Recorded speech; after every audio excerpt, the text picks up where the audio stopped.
2 Samuel, capítulo 11, versículo 1. Todos que forem encontrando, por favor, em reverência à palavra de Deus, vamos nos colocando de pé, para que nós possamos fazer a leitura da palavra de Deus. 2 Samuel, capítulo 11, versículo de número 1. A palavra do Senhor nos diz assim: E aconteceu que, tendo decorrido um ano, no tempo em que os reis saem à guerra, enviou Davi a Joabe, e com ele os seus servos e todo o Israel. E eles destruíram os filhos de Amon e cercaram a Rabá. Porém, Davi ficou em Jerusalém. Feche os seus olhos, vamos falar com Deus. Pai querido, mais uma vez estamos aqui diante da Tua presença nesta noite, ó Pai. Deus, manda o propósito de ouvirmos a Tua voz, de aprendermos mais do Senhor, de recebermos mais do Senhor. Meu Deus amado, nesta campanha, Senhor Jesus, que está sendo realizada nesta igreja, Pai amado, campanha da vitória, Senhor. Deus amado, nós queremos, ó Deus, pedir que de fato, ó Deus amado, esta vitória seja algo real, seja algo verdadeira, Senhor, nas nossas vidas, em cada lar, em cada família, Senhor. Por isso, ó Deus, nós pedimos, ó Deus, que o Senhor possa continuar falando, ministrando aos nossos corações, através da Tua palavra. Deus amado, fala conosco, Senhor, queremos ouvir a Tua voz, queremos receber do Senhor nesta noite, em o nome do Senhor Jesus. Amém.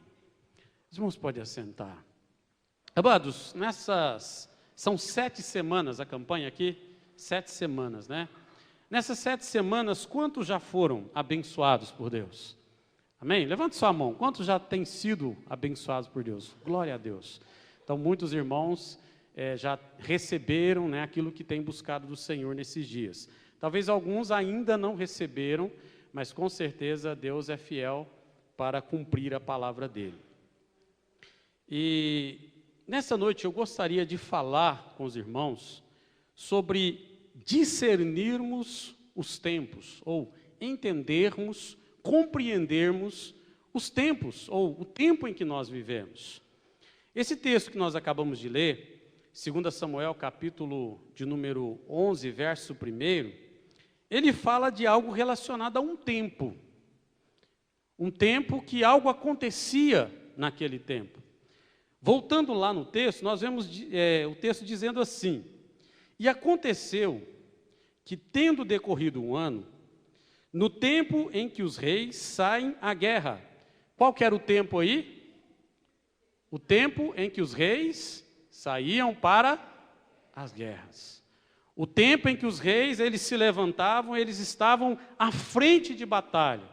Eles guerreavam junto com o seu exército. E não eram simplesmente guerrear junto com o exército, mas eles estavam à frente do exército. E aqui diz assim, continuando o texto: Enviou Davi a Joabe, e com ele os seus servos, e a todo Israel, e eles destruíram os filhos de Amon, e cercaram a Rabá. Porém Davi ficou em Jerusalém. Vocês vão dizer o seguinte comigo. Vocês vão dizer assim: no tempo em que os reis saem à guerra, vamos lá. Aí nós vamos pegar o finalzinho do texto. Davi ficou em Jerusalém. Vamos falar mais uma vez, para a gente guardar no nosso coração. No tempo em que os reis saem à guerra, Davi ficou em Jerusalém. Amados, temos que aprender a discernir o tempo em que nós vivemos. E vocês vão entender o porquê. Esse texto de 1 Samuel, capítulo 11, ele fala de um episódio na vida deste homem chamado Davi, um homem que a Bíblia diz que era um homem segundo o coração de Deus. E ele era segundo o coração de Deus, não era porque ele era perfeito, mas porque Davi era um homem que ele nunca desviou os seus olhos de Deus, ele nunca adorou outros deuses, e ele era um homem que ele tinha a plena capacidade de olhar para si, reconhecer os seus erros, confessar os seus pecados e buscar o perdão de Deus. Então Davi era um homem segundo o coração de Deus. Contudo, esse texto vai falar a respeito de algo que acontece na vida de Davi e que acaba trazendo consequências trágicas na vida dele e na família daquele homem. Simplesmente porque, por uma bobeirinha, vamos dizer assim, por uma bobeirinha de Davi, o texto deixa muito claro que o tempo não era tempo de ficar em Jerusalém. O tempo não era tempo de Davi ficar no seu palácio. O tempo não era tempo de Davi ficar no seu conforto. Era tempo de guerra. Era tempo em que Davi deveria estar juntamente com o seu exército em guerra, em frente de batalha. Mas, infelizmente, Davi, começou a acostumar com o conforto. Quantos de nós aqui gostamos do conforto? Quem gosta do conforto? Quem gosta de um carro novo? Eu gosto, e estou orando a Deus para Deus nos dar um carro novo. Eu falei que o meu carro é novo, gente, não é brincadeira, viu? É bem velhinho. E nem é meu, é da igreja de Jaciara. Mas todos nós gostamos de conforto. Quantas pessoas que talvez não vieram hoje por causa de um probleminha no clima, frio. Talvez muitos, que estão aqui, eu não sei se alguém pensou em não vir nesta noite para buscar a Deus. Mas o conforto, ele faz parte da nossa vida e nós queremos conforto. Não é à toa que nós trabalhamos, não é à toa que nós acordamos de madrugada, deitamos tarde, estudamos, porque nós pensamos em construir um conforto para as nossas vidas, em ter um bom carro, em ter uma boa casa. Quantos talvez estão nesta campanha de 7 semanas, justamente colocando diante do Senhor uma necessidade, talvez a necessidade financeira, talvez a necessidade voltada para o seu relacionamento na sua casa. Necessidades que às vezes estão ligadas à questão do conforto. E amados, com Davi foi assim, Davi começou a acostumar, Davi passou por muitos períodos difíceis na vida dele, Davi enfrentou muitas guerras, enfrentou muitos inimigos, Davi enfrentou Saul, que era rei e ainda estava reinando, Davi foi escolhido por Deus para reinar sobre Israel, mas ele teve que enfrentar Saul, que ainda reinava. Depois Davi enfrentou seu próprio filho, Absalão, que se levantou contra ele. Depois lá na frente, o próprio Adonias se faz rei. Davi passou por muitos momentos difíceis. E enquanto ele pôde desfrutar de um momento de conforto, Davi deixou de discernir, deixou de observar o tempo em que ele estava vivendo. Eu pergunto aos irmãos, será que nós temos discernido o tempo em que nós vivemos? Será que nós temos entendido o tempo em que nós estamos passando? Davi, infelizmente, faltou em algum momento da sua vida ali esse discernimento, e ele permaneceu em Jerusalém, ele permaneceu no palácio. E eu acredito que os irmãos sabem o que aconteceu com Davi. Davi estava lá no palácio, no seu conforto, de repente resolveu ir para a sacada, lá do seu palácio, começou a observar o seu reino, e de repente ele olha uma mulher tomando banho, Betseba. E Davi então desperta, o seu olhar para aquela mulher, se interessa por aquela mulher, e manda que ela venha até ele. Davi então dorme com aquela mulher, e aquela mulher concebe um filho. Só que tinha um problema, amados. Aquela mulher era o quê? Casada. Ela tinha marido. E Davi, nesse momento aqui, aquele homem que era segundo o coração de Deus, cegado por causa dos seus desejos, dos seus prazeres, por causa do conforto que ele estava ali preso a ele, Davi comete o primeiro pecado, que é o adultério. Depois ele comete um segundo pecado, que foi o homicídio. Davi então vai lá, tenta enganar Urias, fazer que Urias vá para sua casa, para poder ficar com a sua esposa. Urias não aceita, porque ele era leal ao rei Davi. E Davi então arma uma emboscada para Urias. Coloca Urias em frente de batalha para que ele fosse morto. E então Urias é morto em frente de batalha. E por causa disso, o profeta Natã repreende a Davi. Deus levanta o profeta Natã, manda que ele vá até Davi, ele conta ali uma parábola.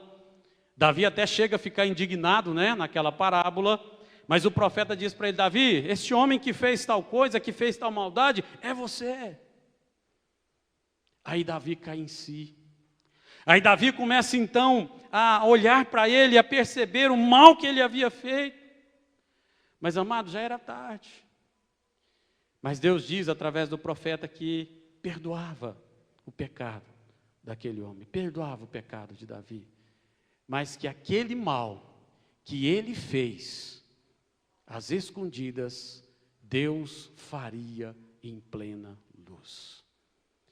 E a primeira coisa que acontece é que um dos filhos de Davi comete incesto, o outro filho vai lá e mata o que cometeu incesto, e esse mesmo que matou depois vai lá também dorme com uma das concubinas de Davi. Amados, a família de Davi vira uma bagunça. Uma bagunça. E tudo por causa de uma questão muito pequena. Como diz aí no começo de 2 Samuel, capítulo 11, verso 1. No tempo em que os reis saíam à guerra, Davi ficou em Jerusalém. E infelizmente, o ato dele ter ficado em Jerusalém, o ato dele não ter realmente feito, praticado, discernido aquilo que era o costume do seu tempo, o que estava acontecendo no seu tempo, fez que todo este mal reinasse sobre a família de Davi. Mas talvez você esteja pensando: mas pastor, o que isso tem a ver com a campanha que nós estamos realizando? O que isso tem a ver com a campanha da vitória? Amados, qual é a nossa tendência depois de uma longa jornada de esforço, de oração, de busca, de santificação, e depois nós alcançamos a bênção, o milagre que nós esperávamos? Qual que é a nossa tendência? Descansarmos, não é assim? Acomodarmos. Essa é a nossa tendência. Eu como pastor, o pastor Rogério como pastor, principalmente quando entramos ali naquela campanha de oração, de jejum, e você orando, e você lutando, e passou aquilo, você viu a glória de Deus, viu a bênção acontecer, viu os milagres acontecerem, nós tendemos a descansar. Mas aí que é o problema. Aí que é o problema. Porque diante disso, amados, vem uma pergunta.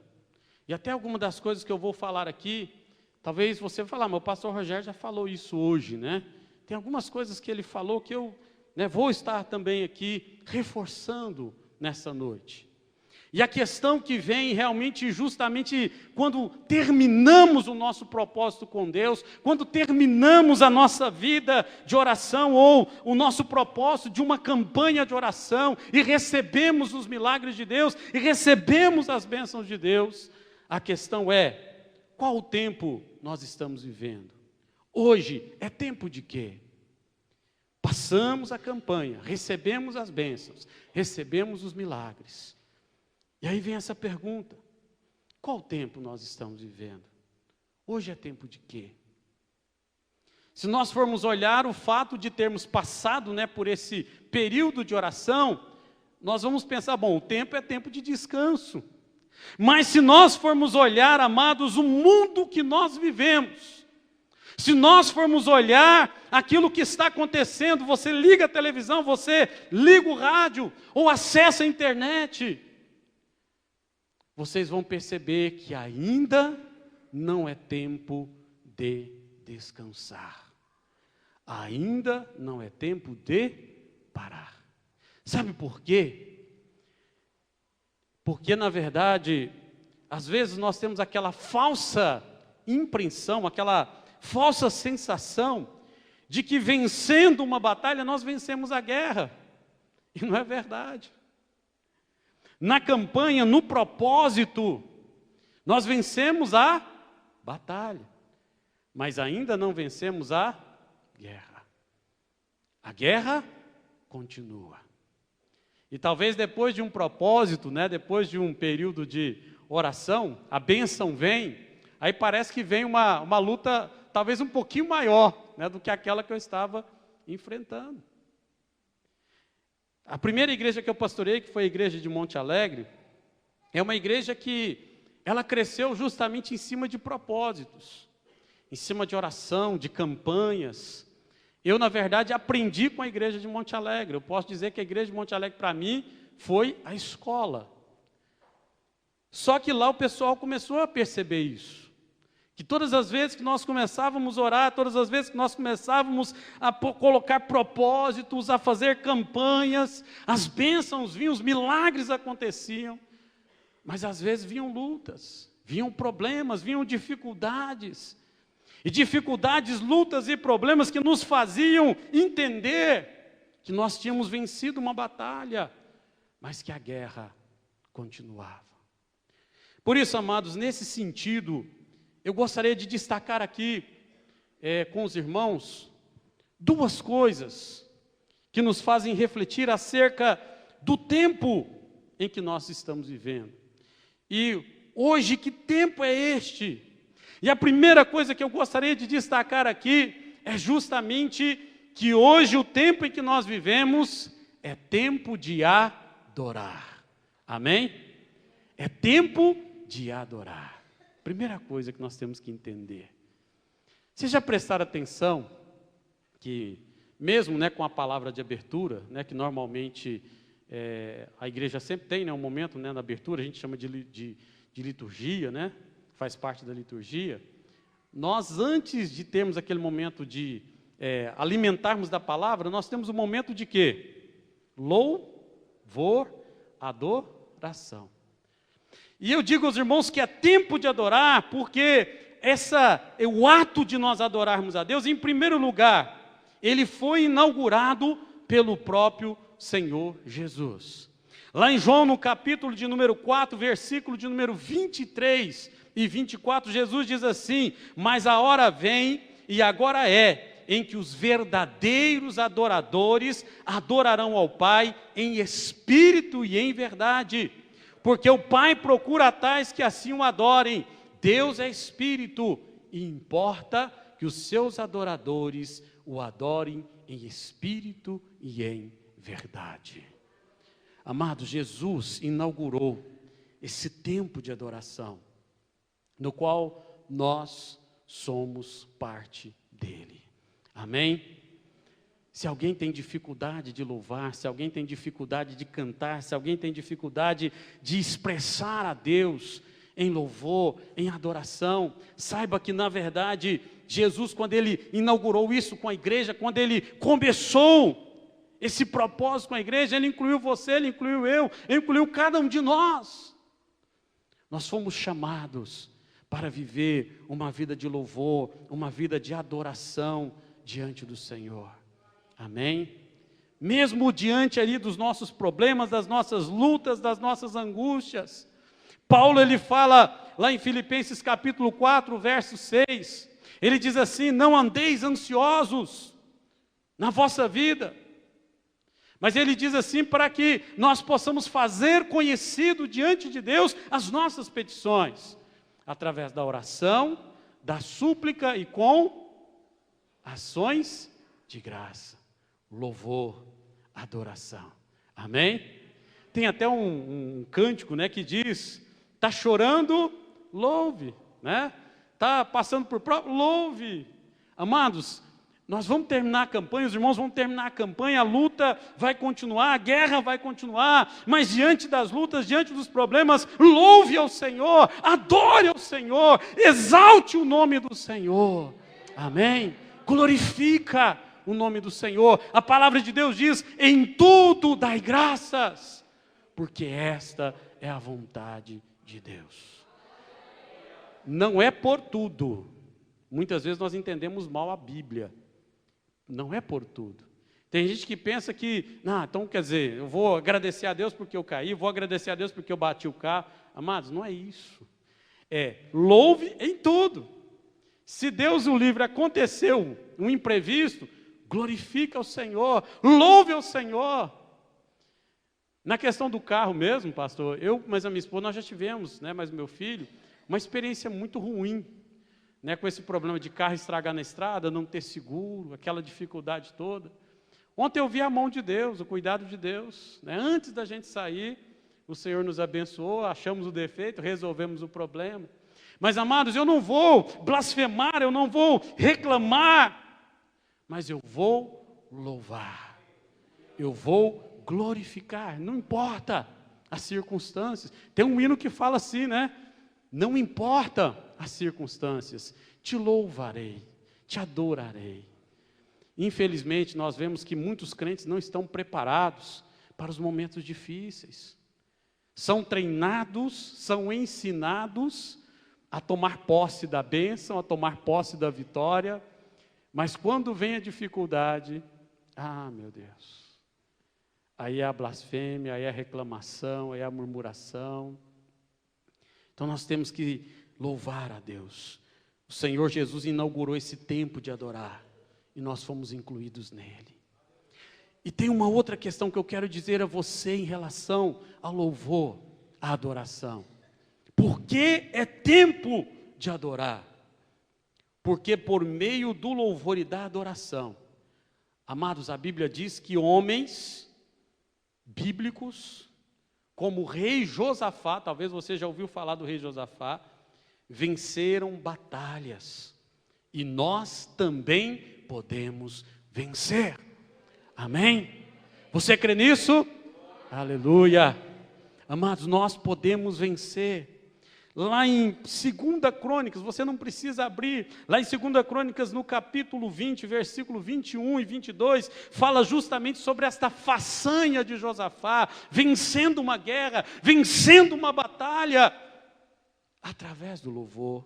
Aqui diz assim: aconselhou-se com o povo e ordenou cantores para o Senhor que louvassem a majestade santa, saindo diante dos armados e dizendo: louvai ao Senhor, porque a sua benignidade dura para sempre. E quando começaram a cantar e a dar louvores, o Senhor pôs emboscadas. Prestem atenção no que diz o texto. E quando começaram a cantar e a dar louvores, o Senhor pôs emboscada contra os filhos de Amon e de Moabe e das montanhas de Seir, que vieram contra Judá e foram desbaratados. Aleluia! Amados, através do louvor. Josafá não precisou puxar da espada. Josafá, como o pastor Rogério falou aqui no começo, né, às vezes a gente tenta lutar e usar aí os nossos artifícios, né, as nossas capacidades, os nossos recursos, mas Josafá não fez isso. Foi no louvor, foi na adoração que aquele homem tomou posse da sua vitória. Amém? Continue louvando, meu irmão, continue louvando, minha irmã. Alguns levantaram a mão aqui dizendo que já foram abençoados, outros talvez ainda não receberam a sua bênção, o seu milagre. Talvez vai ser como Naamã no último mergulho, nessa canção de Naamã, talvez vai ser no último mergulho, talvez vai ser no último dia da campanha, talvez pode ser depois, mas continue louvando, continue adorando, continue glorificando o nome do Senhor, porque da mesma forma que Ele deu a vitória a Josafá, e aos judeus, Ele também vai te dar a vitória, em nome de Jesus. Mas eu falei para os irmãos que são duas coisas que eu quero falar. A primeira coisa, nós entendemos que nós precisamos discernir que o tempo que nós estamos vivendo não é tempo de parar, é tempo de adorar. Mas também, como o pastor Rogério já falou no começo do culto aqui, ainda é tempo de guerrear. Amém? Ainda é tempo de guerrear. Não podemos parar. E aí eu vou voltar no mesmo texto que o pastor já falou. Me perdoe de repetir, né? Eu já tinha preparado, viu, pastor, orando, né? Mas lá em Efésios capítulo 6, verso 12, Paulo fala justamente contra quem acontece esta batalha. E aqui, amados, é um ponto que às vezes, no nosso dia a dia, nós nos esquecemos disso. Nós nos esquecemos. Eu vou contar para vocês uma experiência que eu tive, né, com a minha família.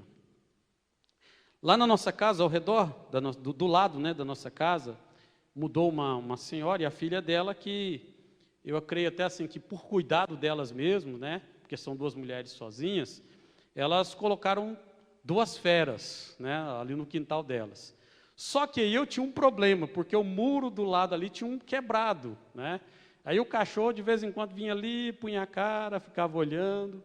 Tinha um outro cachorro muito bravo, a gente chegou num ponto que já não dava mais para poder ir no quintal, porque o cachorro era muito bravo. Protegia elas, mas poderia ser um risco para nós. E aí, a gente olhando aquilo ali, eu fui atrás do rapaz do muro para ver se resolvia o problema, e nada, e o problema não resolvia. E logo, né, como ser humano, vem aquele sentimento, né? Ah, mas por que ela foi colocar esse cachorro ali, né? Mas aí, amados, nós temos que tomar um cuidado, porque Paulo diz, não temos que lutar contra a carne e o sangue. Então, a nossa luta, ela não é contra pessoas, não é contra o vizinho, não é contra o irmão, não é contra o pai, não é contra a mãe, não é contra o filho. E nós entendemos isso e fomos para a oração. E o Senhor abençoou com o irmão lá da igreja, pôde ir lá, resolver o problema do muro para a gente, fez o muro, quer dizer, agora elas estão na bênção lá, né, com o cachorro no quintal, tomando conta do quintal delas, e nós também resolvemos o nosso problema. Mas, amados, muitas vezes no nosso dia a dia, às vezes no comércio, às vezes na escola, às vezes nos muitos ambientes em que nós estamos envolvidos, nós nos esquecemos contra quem nós devemos guerrear. Será que alguém aqui alguma vez da sua vida, né, nunca pensou em fazer algo contra o vizinho, contra o irmão, contra o pai, contra a mãe, contra o filho? Porque às vezes nós perdemos a visão. Porque às vezes nós esquecemos que ainda estamos em tempo de guerra. Porque às vezes nós nos esquecemos contra quem realmente consiste os nossos inimigos. E Paulo diz que nós não devemos lutar contra a carne e o sangue, mas contra os principados, contra as potestades, contra os príncipes das trevas deste século, contra as hostes espirituais da maldade. Amados, e essa batalha, ela é terrível. Nós já tivemos, eu, a minha esposa, no nosso ministério, alguns embates, né, com pessoas endemoniadas, algumas situações que, né, várias outras pessoas tiveram que vir para nos ajudar, porque a nossa luta a gente entendia que não era contra aquela pessoa, mas era contra o mal que estava dominando aquela pessoa. E é terrível você olhar para a pessoa, ver a pessoa ali desfalecendo, dominada pelos poderes das trevas. Mas a nossa luta, amados, é contra esses poderes. A nossa luta é contra este mal. Então, se você, por algum motivo, ainda tem lutado contra a carne, contra o sangue, contra alguém, um ser humano, uma pessoa que convive com você, amado, muda o seu foco. Comece a dirigir a sua flecha para o alvo certo. Comece a dirigir as suas munições no lugar certo. Porque a nossa luta, ela não é contra a carne e o sangue. Mas Paulo também, como também o pastor já falou aqui no começo, Paulo também ele fala em relação às nossas armas. Primeiro a gente tem que entender contra quem nós temos que lutar. Esse é o primeiro ponto. Quando entendemos que o tempo é de guerra, que não é tempo de descansar, nós temos que entender então contra quem nós temos que guerrear. Agora, segundo, nós temos que entender quais armas fazem parte da nossa batalha. Quais armas nós temos que usar nesta batalha. E Paulo diz assim: Porque as armas, lá em 2 Coríntios capítulo 10, verso 4 e 5, Paulo diz, porque as armas da nossa milícia não são carnais, mas sim poderosas em Deus para destruir as fortalezas, destruir os conselhos e toda altivez que se levanta contra o conhecimento de Deus e levando cativo todo o entendimento à obediência de Cristo. Amados, é interessante essa palavra de Paulo, porque Paulo mostra aqui, da mesma forma que nós não temos que focar em carne e sangue, em pessoas, também nós não podemos utilizar as armas que são utilizadas por essas pessoas. E às vezes eu já ouvi crentes dizerem, né, que tinham a sua arma lá guardada, e que se fosse preciso utilizava a sua arma contra outras pessoas. Falta de visão espiritual. Falta de entendimento acerca desta batalha, acerca destas armas. Porque Paulo diz que essas armas são poderosas em Deus. São armas poderosas em Deus. E armas que através delas, nós podemos destruir. Através dessas armas poderosas em Deus, nós podemos destruir. Destruir o quê? Destruir as fortalezas, os conselhos, a altivez que se levanta contra o conhecimento de Deus, levando cativo todo o entendimento à obediência de Cristo. E é interessante quando você olha essa palavra de Paulo, que ele fala a respeito de levar cativo o entendimento à obediência de Cristo, porque isso me lembra uma outra palavra. Em Romanos capítulo 12, versículo 2, Paulo diz assim, e não vos conformeis com este século, ou com este mundo, mas transformai-vos pela renovação da vossa mente, ou do vosso entendimento. Então essa questão aqui de utilizarmos essas armas, são armas que vão realmente trabalhar a mudança do entendimento e levar o entendimento não somente nosso, mas das pessoas que talvez são pessoas que se levantam contra nós. São pessoas que muitas vezes nós até mesmo olhamos para elas, perdendo às vezes a noção espiritual e pensamos que essas pessoas são os nossos inimigos. E quando nós utilizamos essas armas poderosas em Deus, focado numa luta que não é contra a pessoa, que não é contra o ser humano, e experimentando o que Paulo falou em Romanos 12, 2, primeiro a transformação, a renovação da nossa mente. Paulo diz ali, amados, que nós vamos poder então experimentar qual seja a boa, perfeita e agradável vontade de Deus. Amém? Mas aí fica aquela pergunta, mas pastor, que armas são essas? Eu pude enumerar pelo menos 4 delas, que para mim eu considero como armas essenciais, que fazem parte desse trabalho, né, que os irmãos estão fazendo aqui de campanha de oração. Primeira arma, oração. Segunda arma, o jejum. Abstinência, né, dos alimentos. Terceira arma, a palavra de Deus. E por último, a própria fé. Porque o Senhor diz que sem fé,